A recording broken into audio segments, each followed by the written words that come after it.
भारत अपने चंद शहरों में नहीं बल्कि 7 लाख गांव में बसा हुआ है। हमें आदर्श ग्रामवासी बनना है। हर एक देश प्रेमी के सामने आज जो काम है वो ये है कि नाश की क्रिया को कैसे रोका जावे, या दूसरे शब्दों में भारत के गांवों का पुनर्निर्माण कैसे किया जाए। हितकाम्या, जिसका अर्थ है अपनों के हित की कामना करना। हितकाम्या परियोजना के अंतर्गत जिला प्रशासन सतना द्वारा मतहा एवं रिचहरी ग्राम पंचायतों को सर्वांगीण विकास हेतु चयन किया गया। हितकाम्या परियोजना के अंतर्गत जिला प्रशासन द्वारा रामवन, ग्राम पंचायत, ग्राम सभा, समुदाय और एनजीओ के साथ मिलकर ग्रामीणों के हित की कामना के साथ ग्रामीण क्षेत्र में शहर जैसी सुविधाएं और जीविका के साधन विकसित करने का एक संकल्प लिया गया। ग्राम विकास को टिकाऊ बनाने और गांव में संस्कार विकसित करने हेतु समाज को प्रेरित किया गया तथा हितकाम्या प्रकल्प से जोड़ा गया। मतहा एवं रिचहरी ग्राम पंचायतों की कुल जनसंख्या लगभग 3600 है। दोनों पंचायतों में 5 गांव हैं। मतहा, जिलौरा, रिचहरी, ढड़िया, कोल्हुआ। ये गांव हितकाम्या प्रकल्प में शामिल होने के पूर्व जिले के अन्य गांव की तरह थे। गांव में अधोसंरचना की कमी थी एवं स्वरोजगार के साधनों का अभाव था। मतहा और रिचहरी ग्राम पंचायतों में टिकाऊ विकास की परिकल्पना के साथ विकास किया गया है। इन दोनों ग्राम पंचायतों में संस्कार निर्माण और सामुदायिक सहभागिता पर जोर दिया गया है। ग्राम सभा के निर्णयों को बहुत महत्व दिया गया और उन्हीं के निर्णयों के आधार पर विकास की कथा बुनी गई है। इन दोनों ग्राम पंचायतों में कृषि, अधोसंरचना निर्माण के साथ साथ आजीविका पर भी कार्य हुआ है। शिक्षा और स्वास्थ्य के क्षेत्र में भी सफलताएं हासिल की हैं। ग्राम सभा में ग्रामीणों ने साथ बैठकर सामुदायिक सहकारिता से पीआरए और पारंपरिक ज्ञान के आधार पर सर्वांगीण विकास की रूपरेखा तैयार की। सभी की अलग अलग जरूरतें थी। बच्चों की स्कूल संबंधी मांगे थी।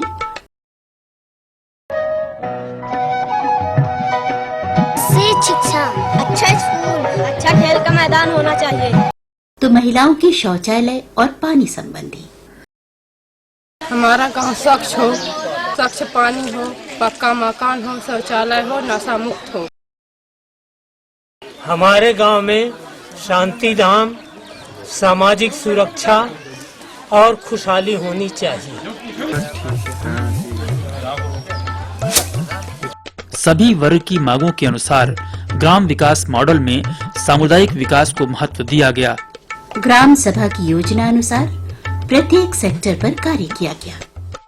ग्राम सभा बुलाई, जनता के सहयोग से कार्य योजना बनाई। उसमें सभी कार्य करने से आज सभी कार्य पूरे हो गए। अपनी पंचायत आदर्श हो चुकी। विभिन्न शासकीय योजनाओं और जनभागीदारी के माध्यम से गांव में उत्कृष्ट अधोसंरचना विकसित की गई है।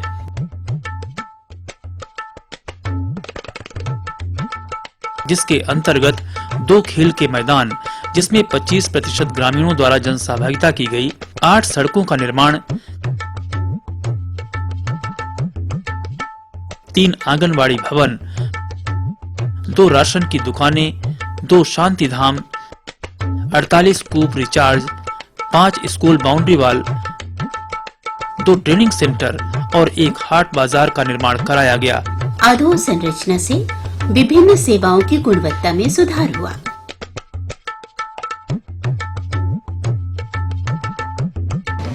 घरों में दुकान रहने से हमें जानकारी नहीं मिलती थी। ये दुकान बन जाने से राशन की पूरी जानकारी हमें मिलती है। पूरे गांव की बिजली व्यवस्था का सुधार किया गया और केबलिंग के माध्यम से गांव में 8 घंटे के स्थान पर 16 घंटे बिजली दी जाने लगी। विकास के लिए यह आवश्यक है कि गांव की अर्थव्यवस्था के सभी पहलुओं पर एक साथ काम किया जाए।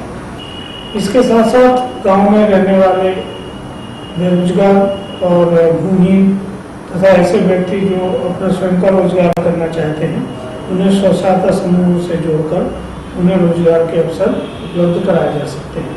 निश्चित ही गांव का एक समग्र विकास हो सकेगा।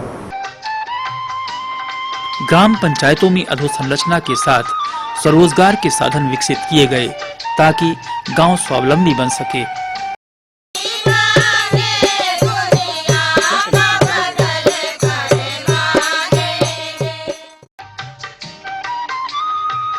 पैंतालीस स्व सहायता समूहों के माध्यम से 430 परिवार रोजगार से जुड़ गए। आज सदस्यों को 1 से 2% मासिक ब्याज पर शिक्षा, स्वास्थ्य, कृषि, बीमारी और विवाह के लिए ऋण मिलता है। समूहों की देखरेख और लेखा जोखा गांव के कम्युनिटी रिसोर्स पर्सन के माध्यम से होता है, जिसमें प्रेरक, बुक कीपर, ऑडिटर, जगार दल मुख्य भूमिका निभाते हैं। अपने समूह के माध्यम से पैसा लिया कम ब्याज से अपनी बिटिया की शादी है। स्वरोजगार के क्षेत्र में मुख्यतः अगरबत्ती निर्माण का कार्य महिलाओं द्वारा लिया गया है। अगरबत्ती उद्योग में 7 स्व सहायता समूह के माध्यम से लगभग 100 महिलाएं जुड़ी हैं।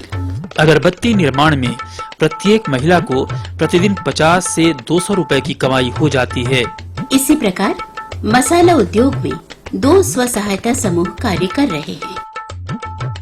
मसाला उद्योग को ट्रेनिंग कम प्रोडक्शन सेंटर के तौर पर चलाया जा रहा है। ये कार्य अगरबत्ती उद्योग की भांति पास की अन्य पंचायतों में भी किया जा रहा है। इसी प्रकार हौजरी उद्योग में 12 महिलाएं, मत्स्य पालन में 10 परिवार। इसमें रेहू, कतला, मृगल, कॉमन कार्प की मछली हैं जो कि ये निकाल रहे हैं। ये स्वयं निकालते हैं, स्वयं प्रतिदिन 80 से 100 रुपए प्रति किलो की दर से बाजार में, स्थानीय बाजार में बेच देते हैं। ये उतनी ही मछली रोज निकालते हैं जितनी यहाँ लोकल बाजार में बिक्री हो जाती है। इस स्व सहायता समूह को विभाग द्वारा 10 दिवसीय प्रशिक्षण दिया गया है।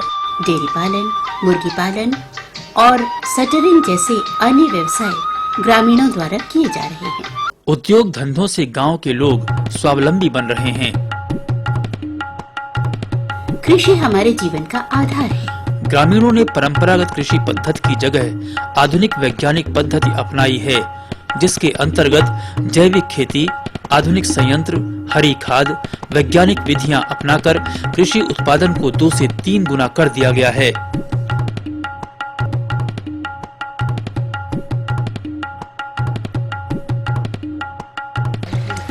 मैं 3 एकड़ का किसान हूँ।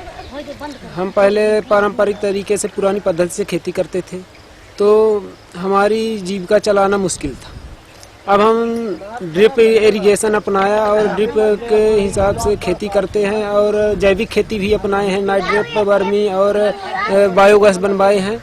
तो अब हम इस सिस्टम से खेती करते हैं तो हमारा 4 गुना लगभग उससे इनकम बढ़ गया। गांव में घर घर में नाटिक, वर्मी कंपोस्ट और बायोगैस संयंत्र बन गए हैं। बायोगैस से किसान जैविक खाद प्राप्त करते हैं, वहीं बिना लकड़ी जलाए खाना भी बना रहे हैं। सिंचाई के लिए किसानों द्वारा ड्रिप इरिगेशन एवं स्प्रिंकलर उपयोग किए जा रहे हैं ताकि कम पानी में अधिक पैदावार की जा सके।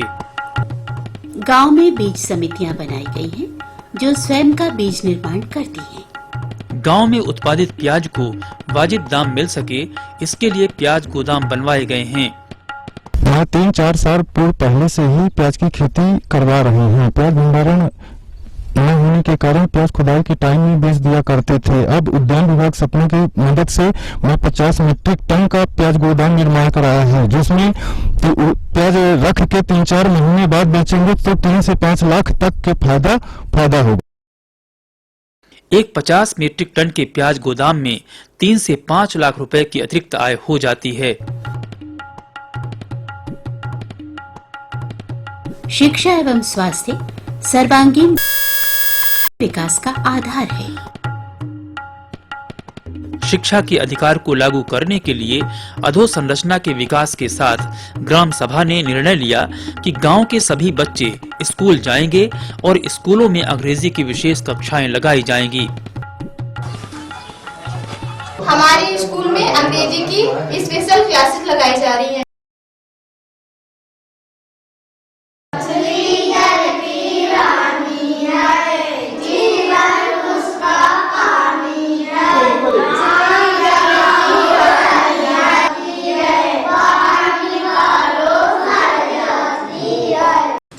हम गांव के प्रत्येक बच्चे को पोषण आहार देते हैं जिससे कोई भी बच्चा कुपोषित न रहे।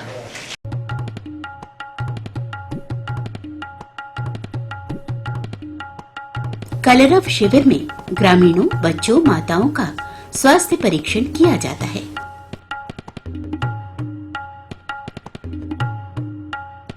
गांव को स्वच्छ एवं साफ सुथरा रखने के लिए प्रत्येक घर में शौचालय बनाया गया है। गांव के सभी लोग शौचालय का उपयोग करते हैं। घर में शौचालय होने से साफ सफाई और सुविधा होती है। केंद्र शासन द्वारा मतहा एवं रिचहरी ग्राम पंचायतों को निर्मल ग्राम पंचायत घोषित किया गया है। कृषि के क्षेत्र में जबरदस्त उछाल उन सभी गांवों में आया है। शिक्षा के क्षेत्र में अच्छी शिक्षा हो, खेल कूद के मैदान हो, दोनों पंचायतों में एक एक खेल के बड़े मैदान तैयार हुए। सभी सड़कें, गलियों की सड़कें, नालियां, ये सब तैयार हुई। आंगनबाड़ी वो तैयार हुई। दुकानें वहाँ नहीं थी, मार्केट बनाया। मसाले का काम शुरू किया, दुग्ध कलेक्शन का काम शुरू किया। ऐसे अनेक योजनाएं स्वावलंबन की उन गाँव में खड़ी की हैं। गाँव का संपूर्ण विकास, जो गाँव से शहर की ओर भागने की बात चलती है, गाँव छोड़ करके शहर में जाना, और मुझे लगता है कि अब अगर गाँव का इस प्रकार का विकास होगा तो फिर से वो हवा चलेगी, चलो गाँव की ओर। गांव को नशा मुक्त बनाने के लिए ग्राम सभा ने प्रस्ताव पारित किया, जिसमें सिगरेट, शराब, गुटखा की दुकान बंद करने का आदेश दिया गया। सभी गांव वासियों ने नशा छोड़ने का संकल्प लिया। गांव के लोग ग्राम सभा के प्रस्ताव के अनुसार बल्ब के स्थान पर CFL का प्रयोग करने लगे हैं, ताकि ऊर्जा संरक्षण किया जा सके। गांव के 172 अवैध बिजली कनेक्शन अब वैध हो चुके हैं। इसी प्रकार गांव में ग्राम सभा के निर्णय अनुसार जल संरक्षण हेतु कार्य किए गए, ताकि गांव जल स्वावलंबी बन सके। ग्राम सभा के प्रस्ताव अनुसार ग्रामवासियों ने 2 बच्चों के बाद नसबंदी और विवाद मुक्त ग्राम की कल्पना को भी साकार किया है। समरसता को दर्शित करने के लिए सभी घरों में आसमानी रंग पोतने का संकल्प लिया गया, जो कि विकास का रंग भी कहलाता है। पंचायत के माध्यम से ग्रामीण विकास कार्यों की निगरानी करते हैं। आज मतहा और रिचहरी विकास के नए मॉडल के रूप में उभरे हैं। मतहा और रिचहरी ग्राम पंचायतों की विकासात्मक कहानी जिले के साथ साथ आज पूरे प्रदेश को गौरवान्वित कर रही है।